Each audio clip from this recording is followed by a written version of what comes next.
धरा पर आने के बाद से उन्होंने अपने जीवन को दो गुरुओं के बीच में स्थापित किया। बिना गुरु के मनुष्य के जीवन का ज्ञान नहीं हो सकता। घंटे की हो गई कौन भू शब्द अंधकारस्ते रूप प्रकाश उदच्यते। अज्ञानता के अंधकार से निकाल करके ज्ञान के मार्ग पर चलाने की सामर्थ्य अगर किसी में है ऋषियों, उस शक्ति का नाम है गुरु। गुरु गुरु।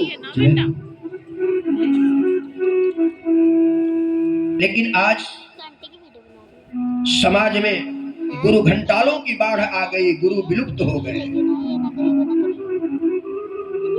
और आज मैं इस कथा में बताऊंगा कि जब भगवती भक्ति नारद जी से मिलती है, नारद जी के सामने चीखती है, पुकारती है, कहती है कि मेरे दो पुत्र ज्ञान वैराग्य मूर्छित पड़े हैं, संत समस्याओं का समाधान करते हैं और आप हमारे पास अगर आए हैं तो हमारे ज्ञान वैराग्य के मूर्छित पुत्रों को जागृत कीजिए।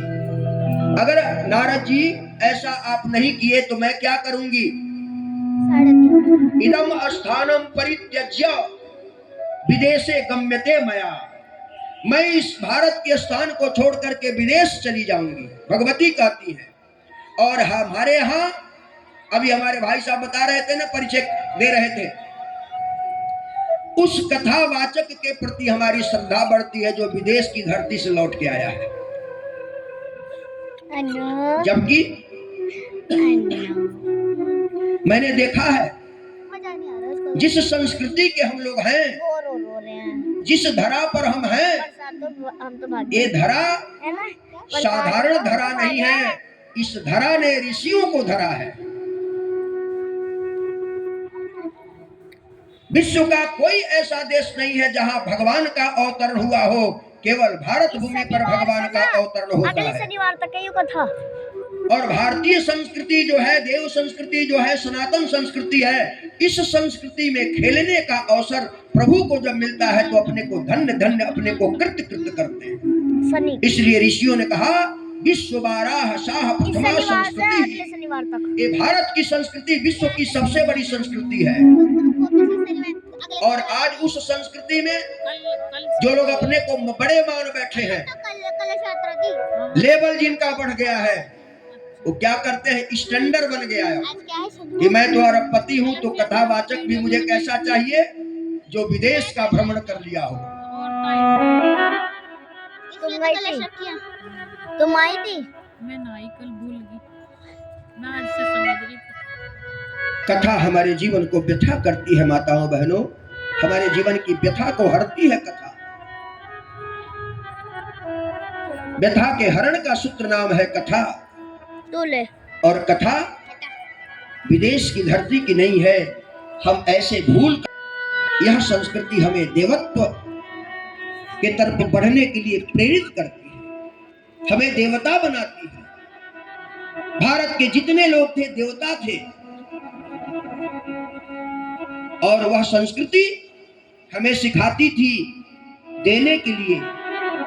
दो हमारे यहाँ के जो श्रेष्ठ जन थे, देने की सामर्थ्य को लेकर के विदेश जाकर के तड़पते हुए लोगों को देते थे और उनके दिए हुए ज्ञान से अपने तड़पते जीवन को शांत बनाते थे, दिव्य बनाते थे। लेकिन आज वह संस्कृति ऐसी धूमिल हो गई। आज हमारे वो त्याग के नेत्र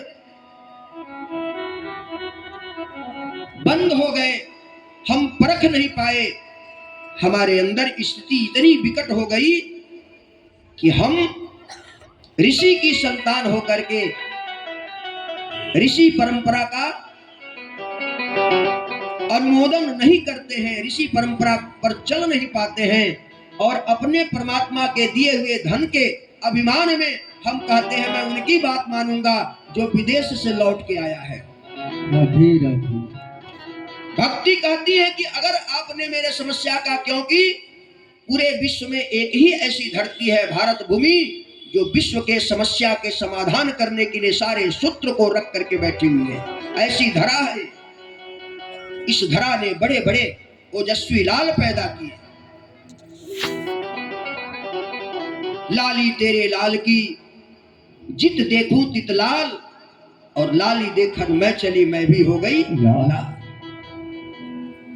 भारत में जो लोग विदेश से आते हैं, आकर के भारतीय संस्कृति में अपने आप को भूल जाते हैं, अपने आप को गौरवान्वित महसूस करते हैं। हमारी माताएं कि पल्लू साड़ी की पल्लू है, आजकल सिर पर टिक नहीं रहा है, लेकिन जरा विदेश की महिलाओं को देखिए, अगर जाके देखना है तो वृंदावन में सिर पे पल्लू है और मस्त से प्रभु के नाम पर नाच रही है, झूम रही है। उनको ज्ञात हो गया है कि जो वैभव है वो वैभव हमारे विनाश का सूत्र देता है, और जो संस्कृति का वैभव है हमारे विकास का सूत्र देता है। गुरु जी के लिए है वो। हाँ तो कौन सा आया है?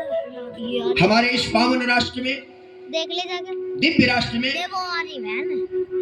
हमारी दिव्य संस्कृति, देव संस्कृति में सब पी रहे। ऐसे ऐसे महापुरुष आए जिन्होंने सूत्र दिया देखे तो कि जीवन को अगर सुंदर बनाना है, जीवन को वैसे नाम कितने? तमाम दुखों से दूर रख करके सुखी जीवन जीना है, तो फिर सादा जीवन अपनाना पड़ेगा। फिर आंटी हमें देखिए। सादा जीवन अपनाते हुए उच्च विचार की स्थापना जीवन में करनी पड़ेगी। समस्या का समाधान तभी होगा ए भैया, जब आपके विचार सशक्त हो, समुन्नत हो, श्रेष्ठ हो, और जीवन बिल्कुल सादा हो। भारतीय संस्कृति दिव्य संस्कृति है। आइए, हम परम सौभाग्यशाली हैं कि जिन्होंने अपने जीवन में जो समय वैभवों को एकत्रित करने का होता है, जो समय धनार्जन करने का समय होता है, जो समय विषय वासनाओं में अपने आप को उड़ेल देने का होता है, वो परम सौभाग्यशाली होते हैं, वो परम दिव्य होते हैं। भगवान की मंगलमय कृपा उन पर बरसती है कि इन ऐसी दिव्य अनोखी दिव्यता को ऐसा बिखेर दिया, और डंके के चोट पर एक व्यक्ति ने ठोक के कहा, और आज पूरी जगती कह रही है, पूरा विश्व कह रहा है, सारे संत उस बात को कह रहे हैं जो ठोक करके उन्होंने 77 में कह दिया था कि इस धरा पर नवयुग का अवतरण